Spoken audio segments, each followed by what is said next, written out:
All right, what is going on, Hoosier Legends Conference Nation? Welcome to the rundown here for the new year, first one of the new year. Happy to be with you guys. We've had a very busy week here with our sports holiday tournaments, invites, and everything going on. A lot happening on the hardwood and on the wrestling mats. So we're going to get right to it here with a quick rundown of scores from basketball and wrestling here. So let's jump right into it with boys basketball. And our last recap went back to last Monday. So we're going to pick it up with Tuesday, the 23rd. So here we go. Starting off with Park Tudor Monrovia.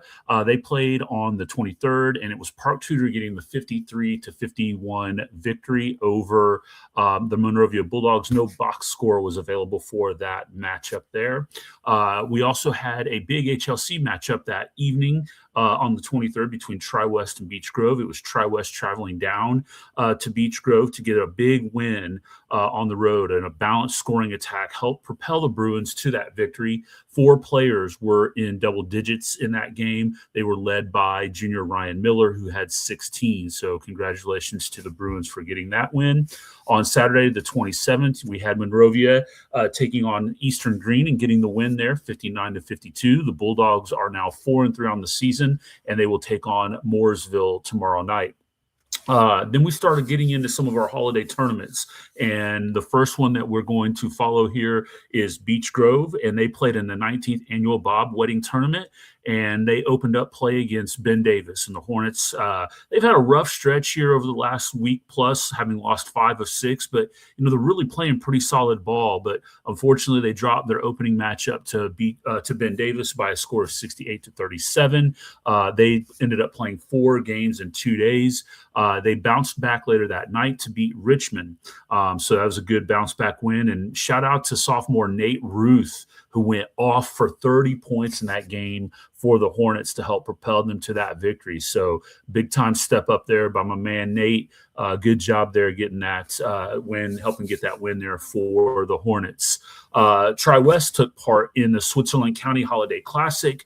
They cruised to victory in their opening matchup against Henryville, 80-41, behind 16 points from sophomore Eric Dean, who's been playing really well as of late. This was another game, though, where the Bruins got a balanced scoring attack with 4 players in double digits. Later that evening, Tri-West turned around to beat Franklin County by a score of 56-42. Again, junior Ryan Miller paced the Bruins with 16, 4, and 5 steals. So congratulations on that. They would end up going on to win that tournament. We'll talk about that score here in just a moment. On Tuesday, the 30th, we had Greenwood beating Triton Central 55-44. Speedway took down Danville 54-40. The Spark Plugs beating them by 14. Senior Drew Metallic led Speedway with 19-8. The win moved the Spark Plugs to 3-4 on the season. Up next for them would be a non-conference matchup against Greenwood Christian next Tuesday. Back out at the wedding tournament, Beech Grove took on Buckeye out of Ohio, out of Medina, I believe it's a suburb of Columbus, and they dropped a close contest there, 61-56. Again, that was their 3rd game. Was really hoping they'd be able to get that victory to go 2-2 in the tournament on their last game, but unfortunately, they dropped a nail biter to North Decatur, 62-60. So up next for them will be Bishop Chatard on Tuesday. I mentioned earlier that Tri-West would go on to win their Holiday Classic Championship. They took down another Wildcat team. This time it was Mount Vernon of Posey County by a score of 61-42. Congratulations to Bruin Daniel Thomas, who was named the tournament MVP. That win marks 4 in a row for the Bruins, who now sit at 6-3 on the season, and they will face Danville next Tuesday in the opening round of the Hendricks County tournament. We got some matchups going on tonight. Triton Central is currently playing at Ron Colley, and then we've got Indian Creek at what might be an invite. They're playing Hanover Central earlier today, and they played DeKalb this afternoon, and I have not seen any updates or scores from those we will be sure to report those as we get them. On to the girls' side. Again, they've been busy participating in holiday tournaments and games as well, so we're going to jump right into it. Triton Central, they have won 8 of their last 9 games, and they took down Batesville last Monday by a score of 66-49. So congratulations to the Lady Tigers there. Indian Creek, the Lady Braves took part in the Toyota Teamwork Classic down in the Evansville area last week, going 1-2, dropping games against Owensboro Catholic and Gibson Southern while defeating North Posey. So congratulations to the Lady Braves on getting that win there. The Lady Hornets of Beech Grove participated in the Casey Pones tournament in Richmond, going 1-2 against some great competition. The Hornets opened up against the Marion Giants and won by a score of 57-30. Olivia Stowers led the Hornets with 17, while Harper Moore followed close behind with 14. In the loss against Charlestown, freshman Samara Turner led the team with 10 points. In the final game of the tournament, the Hornets dropped a close one to Marion County foe Park Tudor. Harmony Burks led the Hornets with 15 in that loss. The Hornets will take on Believe Circle City on Wednesday at home. Game time there is 7:30.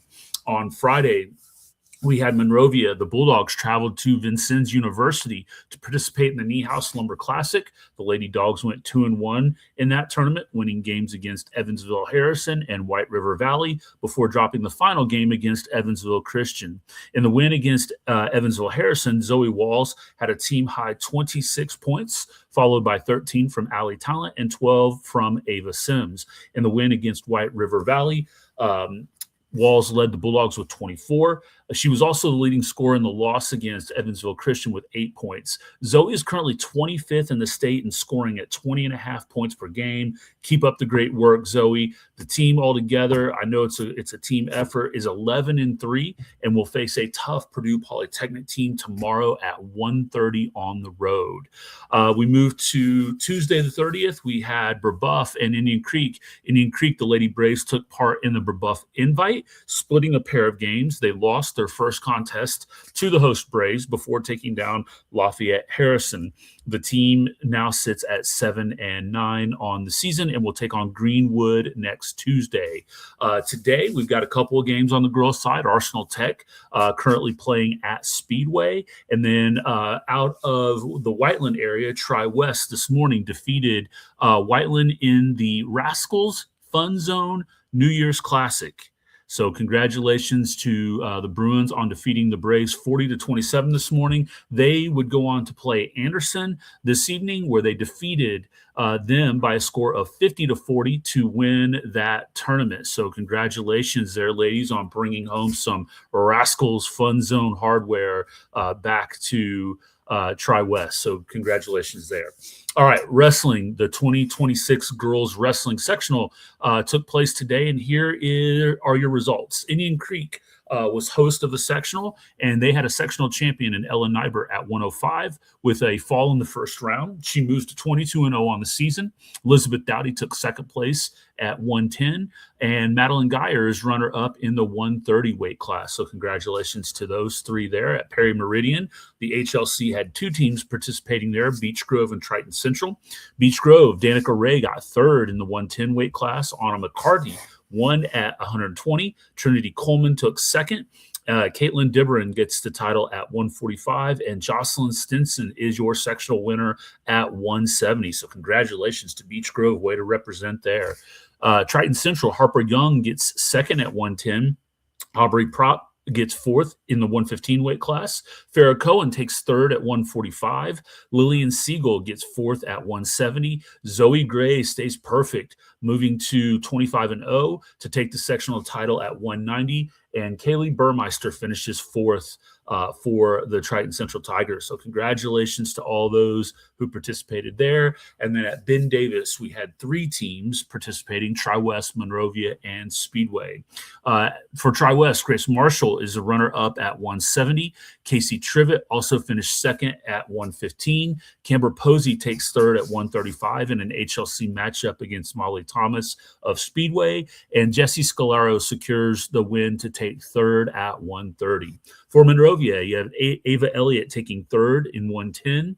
Kaylee Williams also finishes third at 120, and Kimberly Virgil finishes fourth at 155. For the spark plugs, Mabel Ababayo, takes third in the 115 weight class. Jenilyn Dale is the sectional champion at 130. Emily Hernandez is runner-up at 140, as is Mia Custer-Smith at 145. And finally, Brianna Parapino secures the sectional title at 235. In the boys wrestling, Triton Central took part in the Connorsville Spartan Classic. Braxton Nufio took fourth at 106, so congratulations there. Beech Grove also took part in that Spartan Classic, but did not have any placers in the tournament. Monrovia, the boys took part in the Mooresville Holiday Classic. They had a very successful showing there. Here were their placers. David Bowman, first place at 126. Congratulations. That's an awesome accomplishment. Peyton Hall finishes fourth at 144, so good job there, Peyton. And Brendan Myers, fifth at 157, so good work there from the Bulldogs. Tri-West traveled to Lafayette to take part in the Wiley Duels. The team went 6-3 over the two-day tournament. Congratulations to Eli Ogle and Jermaine Johnson, who were both undefeated in the tournament. So congratulations to those guys as well. I know Tri-West will be down at Terre Haute tomorrow. That's a makeup from, I believe, Clinton Prairie being snowed out, and I'm not sure. I know Team State is going on tomorrow, so I'm sure it's going to be a little bit of a lighter schedule around the state, with some teams already being dedicated to Team State. So congratulations and good luck to all those who might be wrestling tomorrow. And then on the swimming side, it's been kind of quiet in the pool, at least for competitions, but I know teams have been practicing. Schedule will pick back up. I know tomorrow Tri-West will be at Lawrence Central participating in a relay event. So I know we're looking down toward the home stretch there for swimming, and there are still yet to be some duels and invites to take place there. So again, just congratulations to all of our athletes and competitors. You know, there's just so much great representation here from the HLC across the board. The basketball on the hardwood, it's been fantastic to watch. We've got some really great things going on there. And then, of course, on the mat, it's great to see the increase in the numbers of girl wrestlers, and for them to have the numbers that they've had across the state is pretty awesome to see. So congratulations to all those who are moving on there. And then for the boys side, I know they've got a couple of things coming up here. Like we mentioned, Team State coming up this weekend, and then some other duels and invites that are on the horizon there too. So we've got out here for Hendricks County, we've got the county basketball tournament that will be firing up. Tri-West will be taking part of that. I know a lot of other counties have already played their county tournaments, but we'll be sure to get into some conference matchups here coming up pretty soon. So again, as we roll into the new year, I just want to say thank you to all of our supporters, you know, letting us know how we're doing. As we roll into this new year, I know we want to try to incorporate a couple of new segments into the podcast, which will still continue to do the rundown 1 to 2 times per week. And then Mike and I will do the regular show Wednesday night to post Thursday morning. We would love the opportunity to be able to have some athletes on to talk about whether they're in season or out of season, how things have gone for them. Would love to have coaches, maybe some ADs on as well to get their perspective on things. So we're going to try to incorporate some outside voices into the podcast too. But as always, feel free to reach out to us via our social media. The show can be found on X and on Twitter, if you call it that, YouTube, and Spotify. So, and then of course you can always reach out to us through email as well. We always throw that up here, so we'll give that to you here in case you're looking to get in touch with us here before we sign off here. So Spotify, Hoosier Legends Weekly Podcast, YouTube at Hoosier Legends Podcast. The email is HoosierLegendsPodcast@gmail.com. So all the different ways that you can reach out to us there. So thanks again so much, and we'll look forward to seeing you guys again on another rundown. Have a great one.